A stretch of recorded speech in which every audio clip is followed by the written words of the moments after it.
버트란트 러셀의 서양 철학사 두 번째 강독을 계속하겠습니다. 기원전 6세기의 중엽 키루스가 페르시아 제국을 건설했다.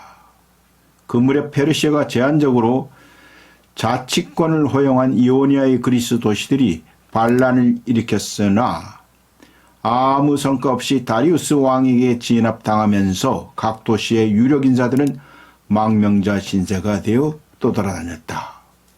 여기서 이오니아의 그리스 도시들이 어디냐면 여기가 말하자면 터키, 이제 페르시아가 되겠죠. 여기 저가 전부 이란에서 일어났지만은 전체를 이제 제국이 됐으니까 여기가 이오니아란 말이에요. 이오니아 이 해안가가 이오니아 그리스 도시들이 있지. 밀레토스도 뭐 에페소스든지 이런 도시들이 반란을 일으켜서 아무 성과 없이 페르시아의 다리우스 왕에게 진압당하면서 각 도시의 유력 인사들은 망명자 신세가 되어 떠돌아다녔다. 일부 철학자들도 망명자 신세로 아직 정복되지 않은 그리스의 도시 이곳저곳을 유랑했다. 이들은 당시 주로 이오니아에 국한되어 있던 그리스 문명을 다른 지역에 전파했으므로 방랑생활 중에도 환영을 받았다.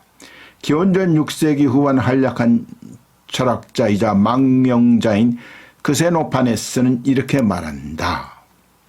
겨울철 랄로가에 푸짐하게 먹은 뒤 달콤한 포도주를 마시고 병아리 콩을 아작아작 씹으며 푹신한 의자에 편하게 누워 이런 질문에 대답해야 하지.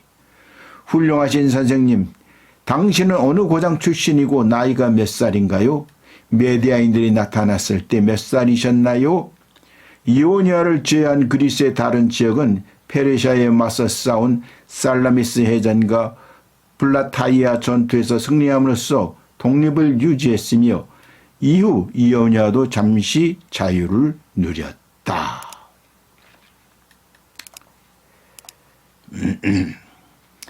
그리스는 수많은 작은 독립국가들로 나뉘어 있었는데 각 나라마다 경계면에 소규모 농경지가 자리 잡은 도시로 이루어졌다.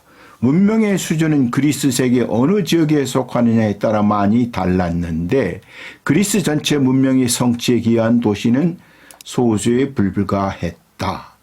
나중에 자세히 살펴볼 스파르타는 군사 측면에서 중요한 의미가 있으나 문화 측면에서 특기할 만한 점은 없다.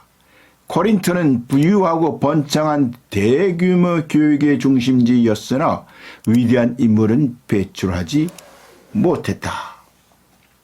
그 밖에 유명한 아르카디아처럼 동서만 짓는 촌락 공동체도 있었다.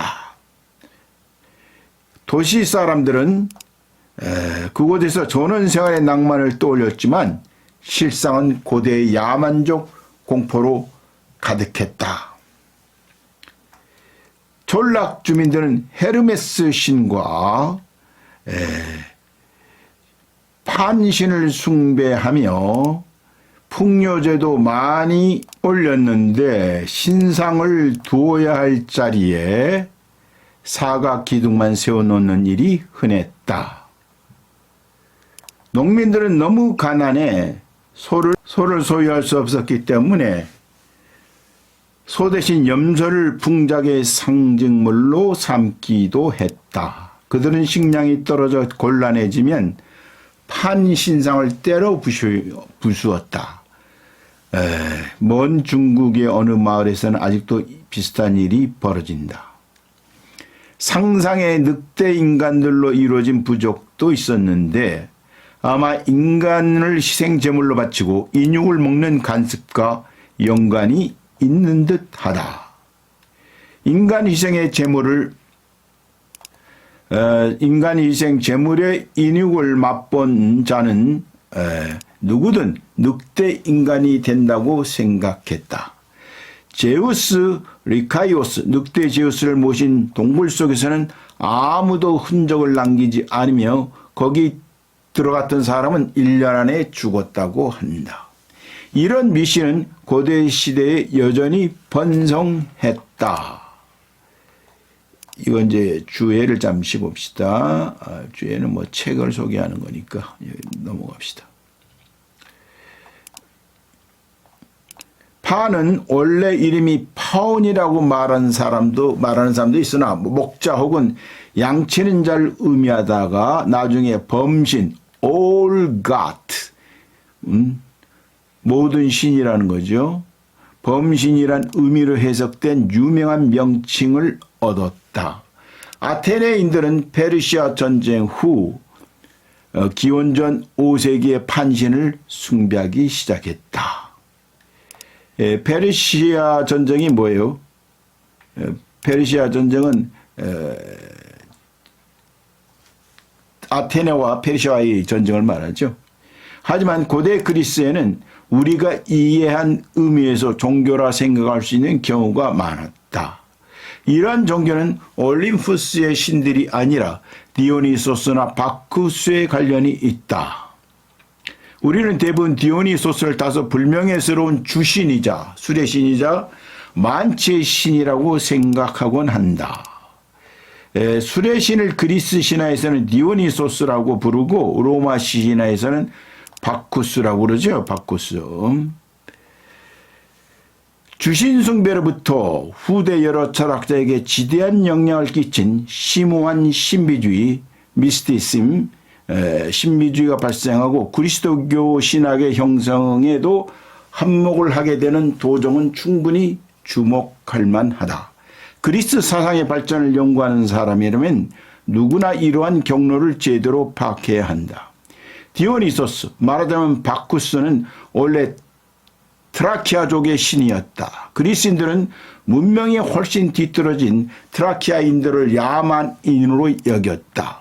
초기 농민들이 모두 그렇듯이 트라키아인들도 풍요제를 올렸으며 풍작을 촉진하는 신을 섬겼다. 그 신의 이름이 바로 바쿠스였다. 바쿠스가 인간과 닮았는지 황소와 닮았는지는 알려진 적은 한 번도 없었다. 트라키아인들이 맥주 만드는 법을 발견했을 때 술에 취한 상태를 신성하게 여기고 영예를 바쿠스에게 돌렸다. 나중에 그들이 포도나무를 재배하게 되면서 포도주 마시는 데 익숙해지자 바쿠스를 더욱 숭배했다. 풍요제에서 포도나 포도주가 빚어내는 신성한 광기와 연결된 기능이 오히려 중요해지고 풍작을 촉진하는 기능은 어느 정도 부차적인 기능으로 전락하고 말았다. 바쿠스 숭배 의식이 트라키아에서 그리스로 넘어간 연대는 분명치 않지만 역사 시대 직전이었던 듯하다. 바쿠스 숭배 의식은 전통 종교의 적대감에 부딪혔는데도 확고한 종교의 지위를 확보했다. 바쿠스 숭배 의식은 야생 동물을 갈기갈기 찢고 전부 날로 먹는 야만적 요소를 포함했다.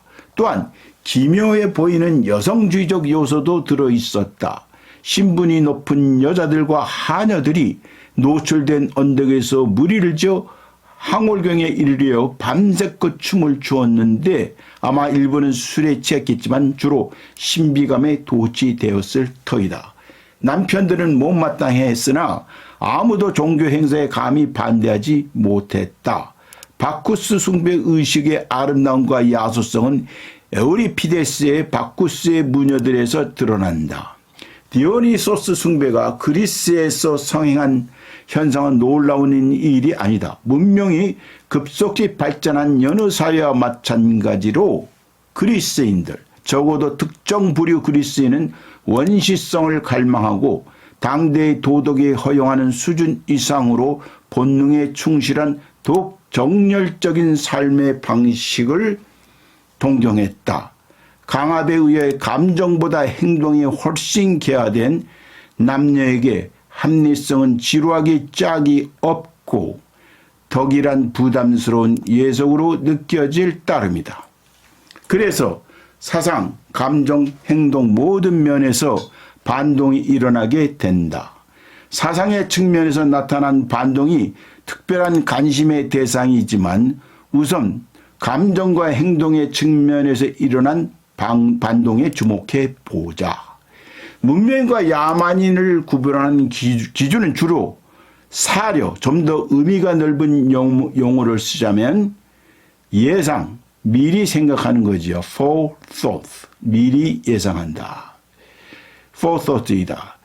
자, 사려와 좀 더 넓은 의미의 용어를 쓰면 예상. 문명인과 야만인은 그러니까 생각을 어떻게 하느냐는 것이죠. 문명은 장래 쾌락을 위해 설령 장래 쾌락이 꽤 먼 미래에 주어질지라도 현재의 고통을 기꺼이 참아낸다. 이러한 인내 습관은 농업의 발생과 더불어 중요한 의미를 갖기 시작했다. 여기서 중요한 말이야. 문명인은 장래의 쾌락을 위해서 설령 장래의 쾌락이 꽤 먼 미래에 주어질지라도 현재의 고통을 기꺼이 참아낸다는 거지. 이게 야만과 다르지. 야만 못 참아내는 것이지. 동물과 야만인은 다 가을 겨울의 식량을 모으기 위해 봄에 일하지 않으며 벌이 꿀을 만든다던가 다람쥐가 호두를 땅에 묻는 따위로 드물게 나타나는 행동도 순전히 본능에 따른 행동일 뿐이다. 이러한 행동은 문명인에게 나타나는 예상의 결과가 아니라 직접적 충동이 행동으로 드러난 결과이며 나중에 이를 관찰한 인간이 유용하다고 설명한 데 지나지 않는다. 진정한 의미의 예상, forethought라고 그랬어요. 미리 생각하는 예상은 충동과 아무 상관없이 이성이 장래 어느 날 이익을 가져다 준다고 생각하기 때문에 행동하는 경우에만 일어난다. 사냥은 현재 쾌락을 즐기려는 것이므로 예상할 필요가 없다. 그러나 경작은 노동인데 자연적 충동에 따라서는 경작을 할 수가 없다. 문명사회는 자기 관리에 의한 견제의 수단인 사려나 예상뿐만 아니라 법, 간섭, 종교를 통해 충동을 억제한다. 이로써 문명사회는 야만 상태에서 물려받은 충동을 억제하고 본능이 점점 덜 드러나게 하면서 더욱 체계적으로 관리한다. 어떤 행동은 범죄로 분류해 처벌하고 법에 의해 처벌할 수 없는 다른 행동은 사악한 행위로 분류해 사회의 승인을 받을 수 없도록 처리한다. 사유재산 제도는 여성을 예속시키며 노예 계급을 만들어낸다. 이거 밑줄을 쫙 그어야 돼요. 이거 밑줄 그어놨는데 사유재산 제도는 여성을 예속시킨다는 거야. 노예화 시킨다는 거지. 말하자면 묶어놓는다. 노예 계급을 만들어낸다. 한편으로 사회의 공동 목적이 개인에게 강요되고 다른 한편으로 자신의 인생을 전체 사회의 관점에서 바라보는 습관을 몸에 익힌 개인이 점점 자신의 미래를 위해 자기 현재를 희생하는 현상이 나타난다. 이러한 과정은 수존노의 경우처럼 지나치게 멀리까지 나아가기도 한다. 극단에 치우치지 않더라도 사려하면 인생에서 맛보아야 할 최선의 요소들 가운데 일부를 쉽게 잃어버릴지도 모른다.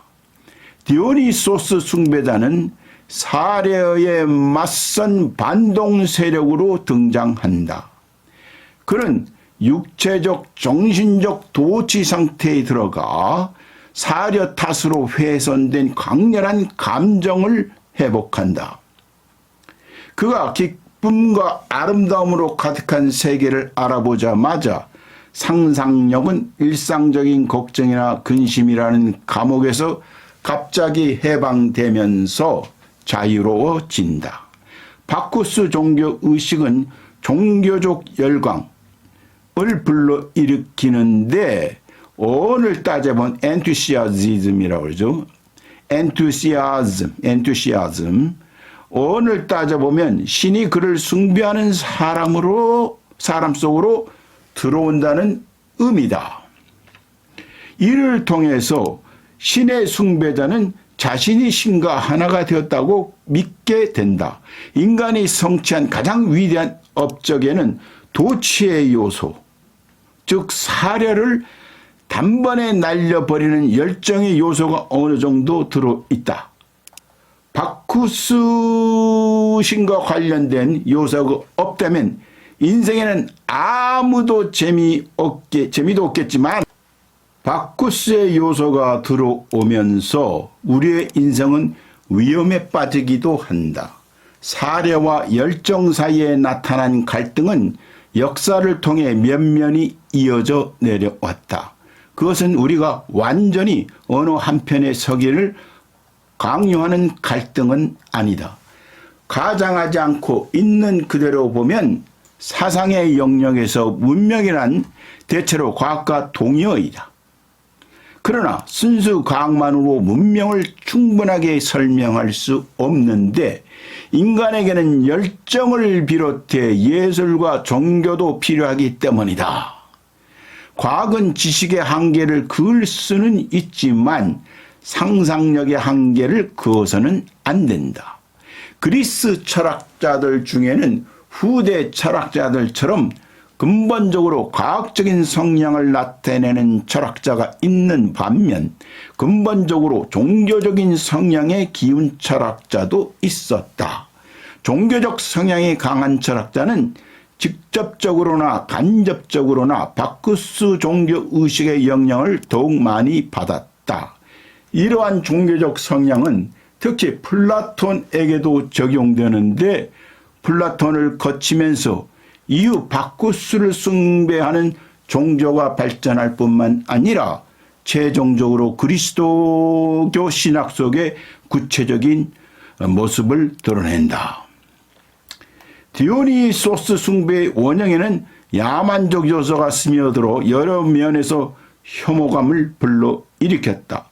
철학자들에게 영향을 준 디오니소스 숭배는 원래 형태가 아니라 오르페우스의 영향으로 걸러진 정신적으로 변모한 형태였다. 정신적인 디오니소스 숭배는 금욕적인 성향을 띠며 육체적 도취를 정신적 도취로 대체하는 특징이 있다.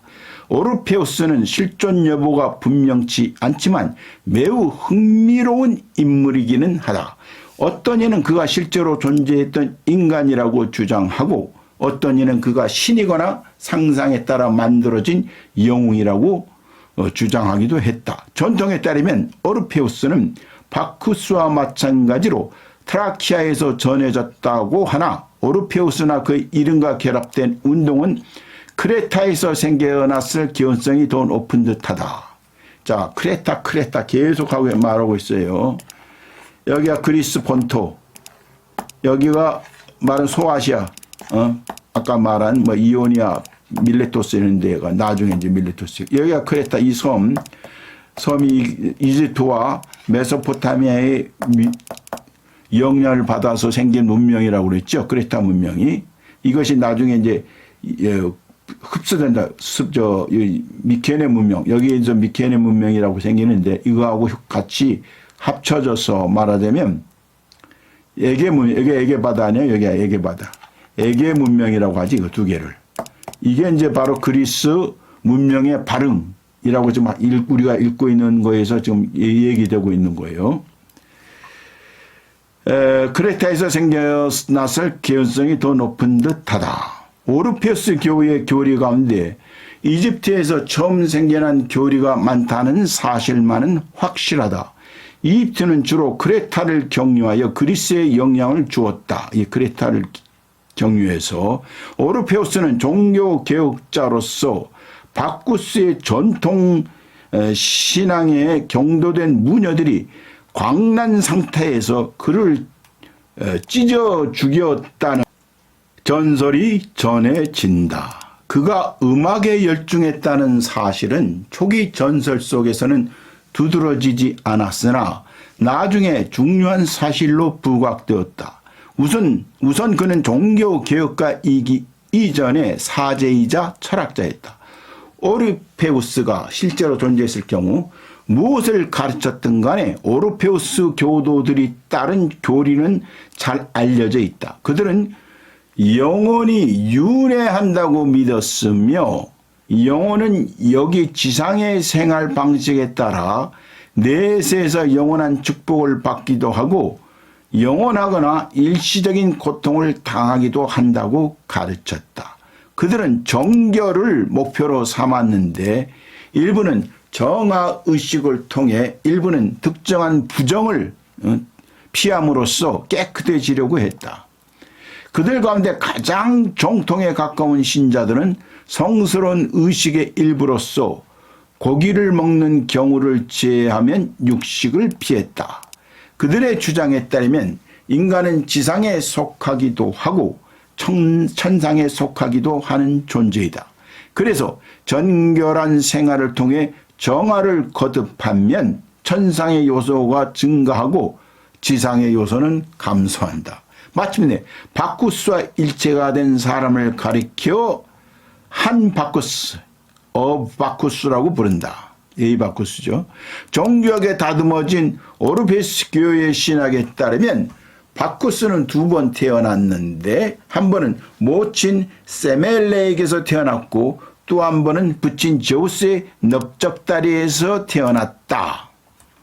디오니소스 신화에는 여러 종류가 있다. 그 가운데 한 신화에 따르면 디오니소스는 제우스와 페르세포네의 아들로 등장하는데 아직 소년이었을 때 티탄들, 이제 거인족들이죠. 하늘의 신 우라노스, 땅의 신 가이아 사이에 태어난 자식들, 티탄족들. 티탄들에게 쫓겨 죽음을 당한 후 모조리 먹혀버리고 심장만 남았다. 어떤 이는 제우스가 디오니소스의 심장을 세멜레에게 주었다고 하고 또 어떤 이는 제우스가 심장을 삼켰다고 전하기도 한다. 어느 쪽이든 디오니소스의 두 번째 탄생을 설명해 주는 근원이다.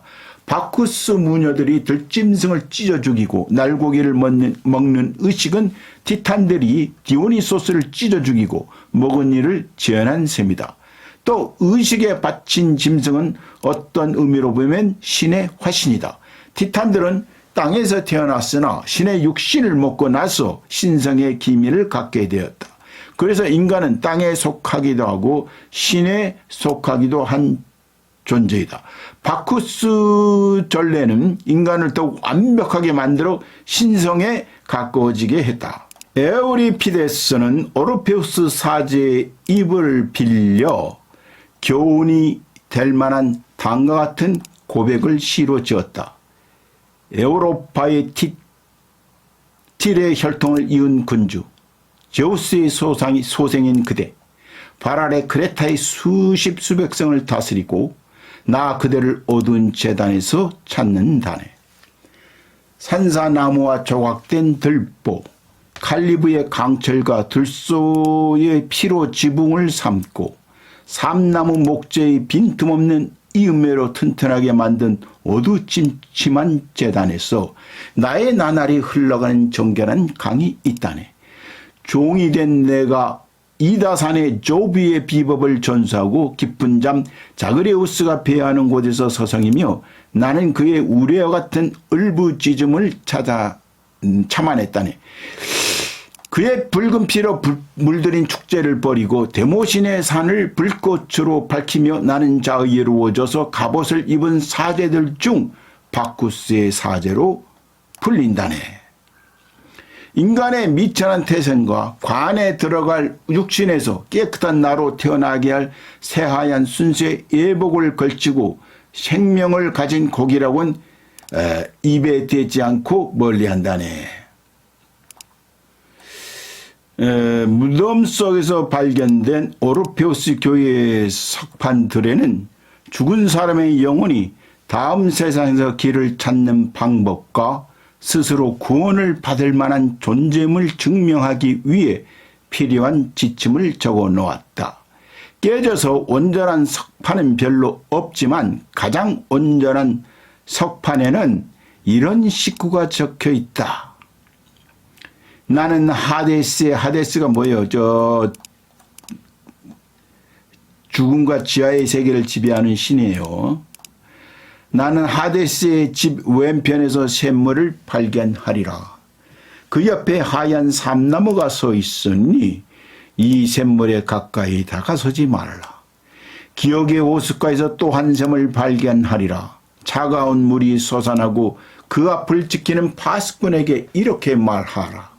나 땅과 별 가득한 하늘의 아이, 나 홀로 하늘의 종족임을 그대도 아니.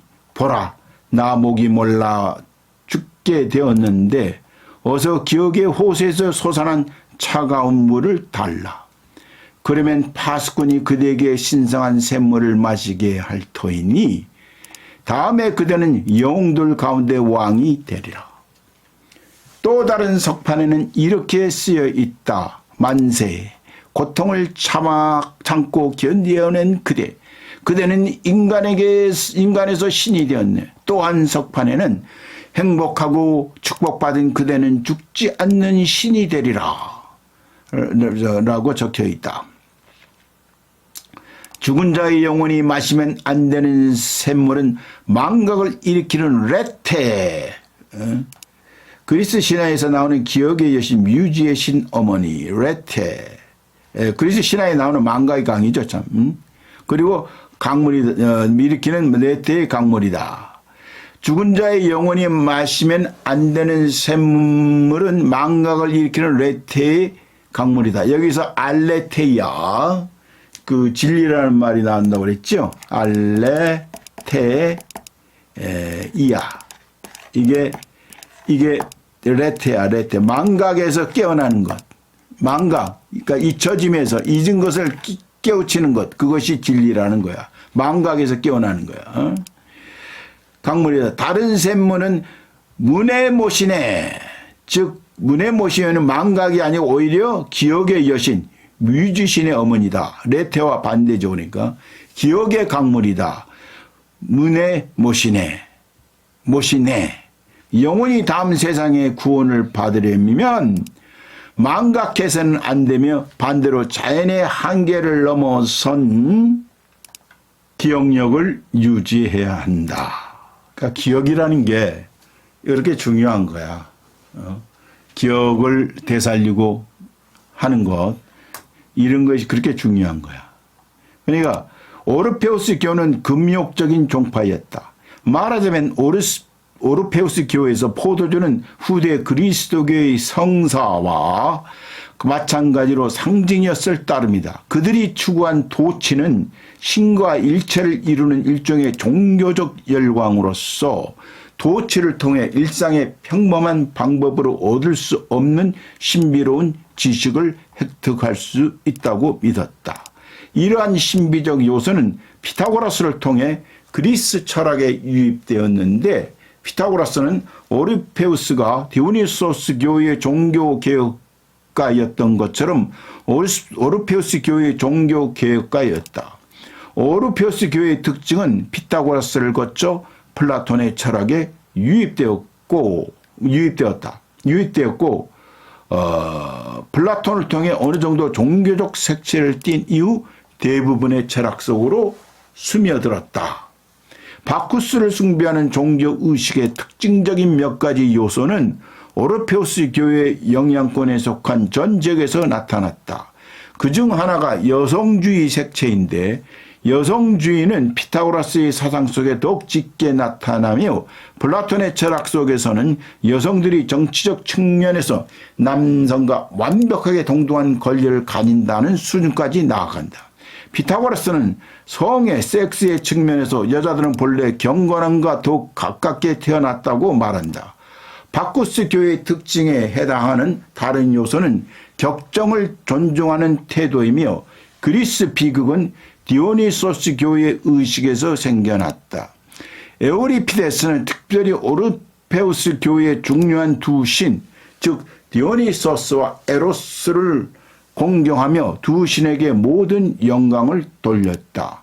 그는 냉정하고 독선적이며 행실이 단정한 인간을 중요하게 다루지 않는데 비극 속에서 그러한 인물은 미쳐버리거나 아니면 신성 모독의 붕괴한 신들에 의해 비탄에 빠지고 만다. 전통적인 견해에 따르면 그리스인들은 감탄할 정도로 침착성과 마음의 평정을 보여주며 침착성을 유지한 채 격정을 바깥에서 간주할 수 있기에 격정이 드러낸 아름다움을 알아채면서도 마음의 평정을 유지하여 올림포스의 신과 같은 지위에 이르기도 했다. 이것은 한편적으로 치우친 견해로서 호메로스, 소포클레스, 아리스토텔레스에게는 맞는 말일지도 모른다. 그러나 직접적으로나 간접으로 바쿠스교와 오르피스교의 영향을 받은 그리스인들에게는 결코 해당되지 않는 말이다. 아테네 국교의 가장 신성한 측면을 형성한 엘레우시스 신비 의식이 거행되던 엘레우시스에서는 이런 찬가를 불렀다고 한다. 그대의 포도주 잔을 높이 흔들고 그대를 미치게 하는 활락으로 엘레우시스의 꽃으로 가득한 골짜기로 그대 바쿠스에 오소서 찬가를 부르며 만세.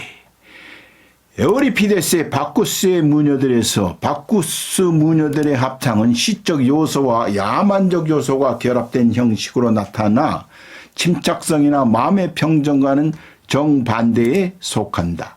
무녀들은 들짐승의 사지를 갈기갈기 찢고 고기를 날로 먹는 기쁨을 축하하며 이렇게 노래한다. 오 산마루에서 즐겁고 기쁘다네. 정력을 다한 제전에서 황홀해져 성스러운 새끼 사슴의 황갈색 가축이 착 달라 붙을 때 그 밖의 모든 것은 깨끗이 사라진다네. 일순간 솟아나는 붉은 샘의 기쁨, 찢긴 사냥의 피로 들짐승을 맛보는 영광으로 산봉우리가 낯을 맞이하는 곳 프리지아 리디아의 산속으로 브로미오스가 길을 안내하는구나. 브로미오스는 디오니소스를 부르는 여러 이름 중에 하나이다. 산허리에서 바쿠스 무녀들이 추는 춤은 격렬한 감정을 발산하기 위한 몸짓만은 아니었다. 그것은 문명생활의 부담과 보호에서 벗어나 인간 이해의 아름다운 것들이 넘실대는 세계로 바람과 별의 자유로움 속으로 탈출하려는 춤이었다. 바쿠스의 무녀들은 광란의 정도가 이전보다 더 약해진 분위기로 이렇게 노래한다. 기나긴 춤이여 어둠을 뚫고서 희미한 별들이 사라질 때까지 나에게 다시 한번 오려나? 이슬로 목을 축이고 바람결을 머리카락에 낄까? 우리 하얀 발이 어두운 사이에 언뜻 빛날까? 오 푸른 숲속으로 달아나는 새끼 사슴의 발이여 홀로 숲속 사랑스러운 곳으로 사냥꾼을 피해 날듯이 더는 두려움에 떨지 않고 함정도 없고 죽음의 압박도 없어진다네. 여전히 멀리서 소리, 사냥개들이 짖는 소리와 공포에 질린 소리와 다름질 치는 소리, 오 거칠게 헐떡이며 맹렬히 재빠르게 달리는 소리, 저 앞 강변 산골짜기에서 아직도 들려오는 그 소리는 기쁨의 소리인가 공포의 울부짖음인가 폭풍처럼 바쁜 발걸음의 소리인가 인간이 흐트러지지 못하는 기하고 쓸쓸한 땅 아무 소리도 들리지 않는 곳 그늘진 녹음의 한복판에 습속 작은 생물들이 숨어서 사는 땅으로 달려가는 발걸음 소리인가. 그리스인들의 침착성을 반복해서 말하기 전에 유진 오닐이 쓴 희곡에서 침착하게 행동하는 필라델피아의 가정부를 상상해보라. 오르페우스 교도는 개혁 이전의 디오니소스 숭배자보다 더 침착한 모습을 보이지는 않는다. 오르페우스 교도에게 현세의 삶은 고통이고 따분함이요 지루할 뿐이다. 우리는 태어나고 죽는 끝없이 반복되는 주기로 돌아가는 수레바퀴 아래 갇혀 산다. 우리의 진정한 삶은 도달하기 어려운 천상의 삶이지만 우리는 지상에 묶여 있다. 우리는 정화와 포기와 금욕생활을 통해서만 삶의 고단한 수레바퀴에서 벗어나 마침내 신과 일치가 되는 황열경에 도달할 수 있다. 이것은 인생을 쉽고 즐거운 삶으로 여기는 사람들의 들의 견해가 아니다. 오히려 당과 같은 흑인 영가와 더 흡사하다. 나 고향으로 돌아가는 날에 신께 나의 모든 고통을 말하려네.